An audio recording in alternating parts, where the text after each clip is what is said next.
Oke, kita matiin dulu. Ya.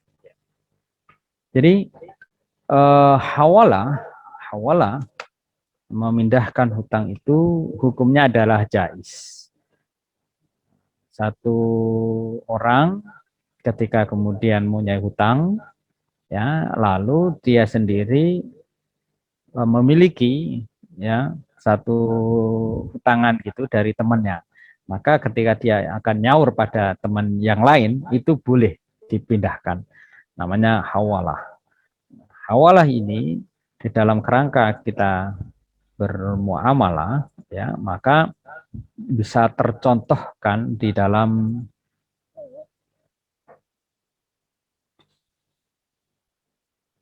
skema yang berikut ini. Ini sebentar sekali.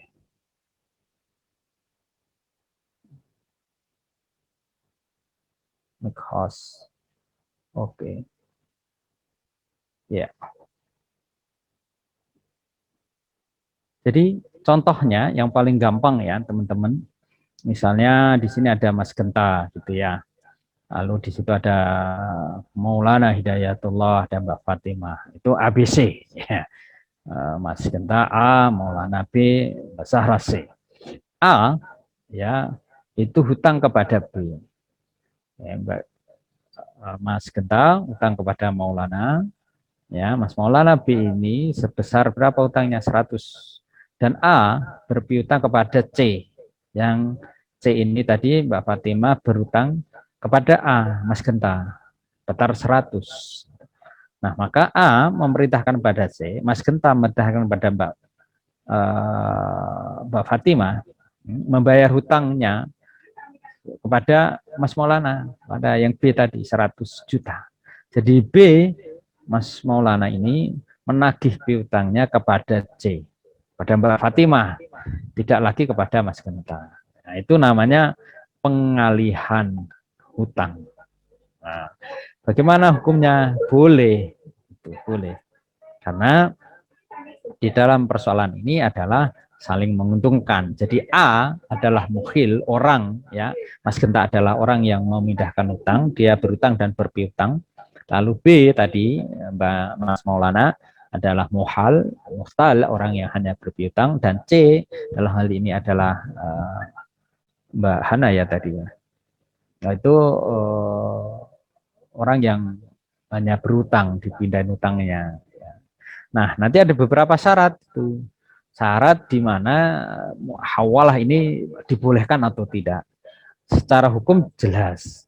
Ya, matlul ghani zulmun wa idza ajba ahadukum 'alal maliyin falyatabi.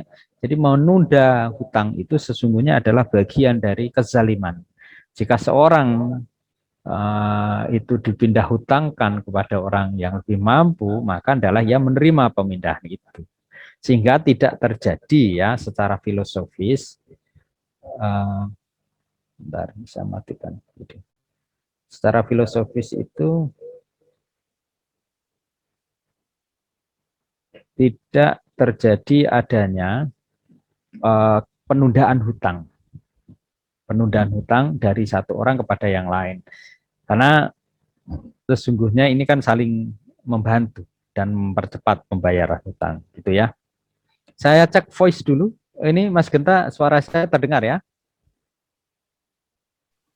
Terdengar, Pak. Oke, good, thank you. Ya, oke, saya lanjutkan ya. Jadi ketika teman-teman sekalian, kita ini memiliki satu bentuk situasi di mana harus melakukan hawala, menahila bihaqi ala mil'in falyuhtam. Jadi siapa yang kemudian memang mampu untuk memindahkan haknya pada yang kaya, ya, ataupun kepada yang lain gitu, maka itu dibolehkan dalam kerangka ini. Karena ini saling memberikan kemanfaatan. Jadi teman-teman sekalian, ketika kemudian kita bisa melihat dalam konteks ya, memindahkan ini harus terpenuhi syaratnya. Pertama adalah ada kesamaan. Kesamaan apa itu? Kesamaan hak dari segi jenis hutang. Jatuh temponya itu sudah sama. Jadi kalau misalnya ada keperbedaan jenis hutang dan dari sisi waktunya berbeda, nah itu tidak boleh. Contoh orang berutang misalnya emas diganti dengan dinar, dinarnya emas lalu pindahkan kepada yang sama itu boleh. Kalau tidak sama maka nggak boleh. Orang yang berutang dirham perak ya boleh dengan dirham perak misalnya gitu. Kalau misalnya jenengan punya utang mobil, nanti mobilnya balikin ya yang dulu kamu udah pinjam atau pas kebetulan ada case gitu ya. Ya sama, kondisinya sama, kalau misalnya ada kekurangan boleh ditambelin. Nah, syaratnya harus ditambelin kan di situ. Karena harus ada sebagaimana dulu pernah kita singgung di bahasan tentang wakaf. Ketika kemudian seorang itu ibdalul wakfi, contohnya di sini misalnya tadi saya sebutkan siapa misalnya ya Mas Genta tadi ya, lalu Mbak Uswatun gitu ya, Mbak Astri gabungan memberikan wakaf dipercayakan pada Mas Ibrahim sebagai nazir. Nah, Mas Ibrahim melihat bahwa tanah 3 hektar yang ada di bawah gunung misalnya di Merapi sana itu kurang produktif. 3 hektar itu nilainya adalah 1 miliar memang. Lalu dipindahkan oleh Mas Ibrahim sebagai penerima dari wakaf tadi ke di Semarang begitu. Di Semarang di mana? Ya di bagian bawah. Nah, itu boleh tuh di Semarang yang lebih produktif dengan nilai 1 miliar, walaupun misalnya tidak 3 hektar lagi, tapi misalnya kalau di Semarang hanya 2 hektar. Nah, itu ada pengalihan ibdalul wakfi dari harta yang wakaf tadi itu, ya, yang misalnya 3 hektar nilainya 1 miliar dialihkan ke tempat lokasi yang lebih produktif nilainya juga 1 miliar. Nah, itu boleh. Nah, sama hewan ini tidak boleh lalu dipindahkan dengan perubahan jenis atau tidak sepadan.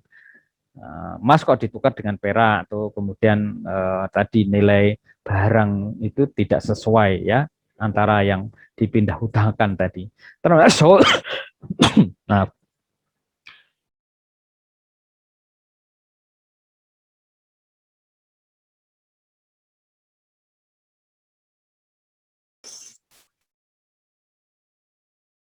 agak terforsir hari ini ya kuliahnya pagi sampai sore dan nanti ketambahan tugas yang lain. Tidak apa-apa. Nah, dalam konteks ketika kedua tadi syaratnya dilakukan pada waktu yang sama. Jatuh temponya itu sama. Jadi kalau ada perbedaan ya tidak boleh. Orang yang berhutang sudah jatuh tempo, oh nggih, matur suwun. Ketika jatuh tempo memindahkan, artinya memindahkan utangnya tadi, lalu berbeda, ya sudah jatuh tempo, yang satunya belum. Memindahkan utangnya pada orang yang belum jatuh tempo itu tidak boleh. Orang yang berhutang dengan satu tempo 1 bulan misalnya, ya Mas Genta kepada Mbak Fatimah, tidak boleh misalnya tadi Mas Maulana lalu beda dengan yang 2 bulan waktunya tidak sama. Jadi harus disamakan sehingga antara 1 bulan dan 1-2 bulan itu berbeda nilai ya di dalam kaidah ketika kita bertransaksi. Nah, itu beberapa hal yang terpenting di dalam persoalan syarat hawalah. Termasuk adalah syarat ketika misalnya seorang istri memindahkan hutangnya pada orang lain tuh, ya maka harta yang dipakai misalnya mahar suaminya itu jika keduanya sudah tercampur sah sebagai suami istri. Kalau belum sebagai suami istri kan belum boleh, mahar itu belum sepenuhnya dia miliki gitu. Nah, ini yang menjadi penting di dalam kriteria kaidah ketika lalu dia dalam kondisi ingin membayarkan hutang itu harus pada tempo yang sama. Termasuk adalah syarat yang keempat itu harus ada kerelaan. Kerelaan dari pihak yang muhal pada pihak muhal alaih gitu. Karena hawalah bukan akad sehingga tidak disyaratkan adanya ijab qabul. Ya, hawalah itu tasarruf, tindakan hukum yang sah tanpa akad sebagaimana misalnya wasiah, kafalah dan lain-lainnya. Oke. Sampai di sini ada yang mau di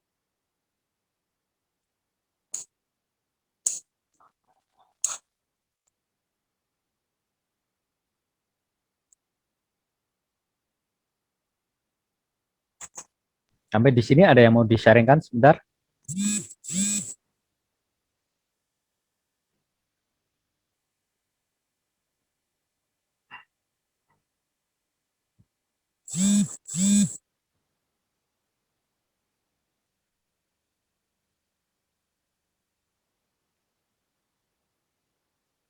Ya. Ada yang mau ditanya? Ustadz, saya mau Ya. tanya Ustadz, Oke, Mas Ardi. Sok. kalau kan tadi kan apa namanya membahas tentang hutang ya tuh Ustadz, yang Iya. apa namanya, yang kalau misalkan teman kita punya hutang, terus kita punya hutang orang lain dengan semisal itu kita boleh ini ngasih suruh nagih ke teman kita yang satunya itu ya. Iya. Kalau misalkan si penagih hutang itu tidak mau Ustadz, nggak mau aku pengennya nagih kamu saja. Soalnya saya tahu ini tuh orangnya susah ditagih. Nah, bagaimana Ya. Ustadz? Apakah boleh seperti itu? Ya, kalau dia tidak mau, saatnya tadi kan ada kerelaan tuh. Kerelaan ya dari orang yang memindahkan hutang dan juga kerelaan dari yang dimintain. Walaupun itu tidak menjadi syarat. Jadi orang yang berpiutang dan orang yang diutangin itu tidak harus sebenarnya, cuma menjadi persoalan ketika kemudian yang siapa misalnya tadi itu ada Genta, Maulana sama Mbak ya Mas Ardi aja lah gitu ya, Mas Ardi itu pihak C. Nah Mas Ardinya itu tidak jelas kapan mau membayar, ya itu tidak boleh gitu. Makanya harus ada kesamaan. Mas Ardi dengan pihak yang kecil, dengan jatuh temponya 1 bulan itu harus membayar ke saya, ke sayanya Mas Genta. Lalu Mas Maulana itu tadi ya dia yang terbayarkan boleh nggak apa-apa gitu. Asal waktunya sama, jumlahnya juga 30 juta. Nah itu boleh. Kalau misalnya yang Mas Ardinya yang dalam hal ini berutang kepada B, ya pada Mas Maulana enggak mau, ya sudah, enggak terjadi itu. Jadi ada kerelaan, walaupun di situ sesungguhnya secara hukum ketika Mas Ardi itu sudah mau membayar saja kepada Mas Genta itu sudah cukup. Tapi karena harus melalui proses kesepakatan, maka ya baiknya ditunggulah kerelaan itu. Kalau satu temponya sama, ya ini kan yang dikonsenkan adalah boleh enggak seperti itu, boleh gitu, boleh. Nah yang dalam bahasan Ariyah kemarin itu, kalau misalnya Mas Ardi minjemin motor ke Mas Maulana kan enggak boleh minjemin ke Mas Ardi. Jadi Mas Genta minjemin motor ke Mas Maulana itu secara hukum enggak boleh minjemin ke Mas Ardi kecuali ya Mas Maulana minta izin dulu ke Mas Genta gitu. Kalau dalam hal hawalah itu boleh dialihkan, yang Mas Ardi sudah jenengan tidak usah bayar ke Mas Maulana, langsung aja bayar ke Mas Genta, itu tidak ada masalah, jais hukumnya, boleh. Oh baik Ustadz, berarti kita nggak boleh meminjamkan barang yang kita pinjam ya? Iya. Soalnya kebanyakan di realita kehidupan itu kadang sering kayak gitu. Iya, tanpa sadar. Sampai muter-muter. Iya, bahkan nanti kalau terjadi yang barang tadi itu motor misalnya dari Mas Genta, motornya Mas Genta dipinjam Mas Maulana, dipinjamkan Mas Ardi, dilalah rusaknya itu, ya itu di pas Mas Ardi pakai. Mas Ardi pakai tadi belum lama terus dipakai lagi misalnya sama Mas Brahim. Delalanya rusaknya Mas Brahim. Kalau misalnya rusak, siapa yang bertanggung jawab? Mas Ardi, Mas Genta kah? Tentu nggak mau Mas Genta. Antara Mas Maulana peminjam pertama, Mas Ardi peminjam kedua, atau Mas Brahim, gitu. Atau berembuk ketiganya. Gitu.